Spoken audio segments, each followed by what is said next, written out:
মই অবিহনে কেনেকে পাৰিছা তুমি? তুমি যেনেকৈ পাৰিছা। মই নাই পৰা। নাই পৰা যদি ক'ব লাগিছিল। মই ভাবিছিলোঁ তুমি মোক প্ৰথমতে ক'বা, তুমি মোক প্ৰথমতে ফোন এটা কৰিবা, কিন্তু কৰিছিলা জানো? নাই কৰা।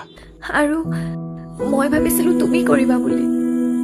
কেনেকে থাকিব পাৰিছা তুমি, যিজনী মানুহৰ মাতটো নুশুনাকে থাকিব নোৱাৰা?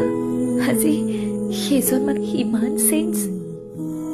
যিজনী মানুহে মোক সলনি কৰাইছিল, যদি সেইজনী মানুহে সলনি হৈ যায় তেন্তে মইনো কি? আৰু কেতিয়াও লগ নাপাওঁ তোমাক, সেয়াই শেষ। ভালে থাকিবা। মই কেতিয়াও সামনি নকৰোঁ তোমাক। বাই।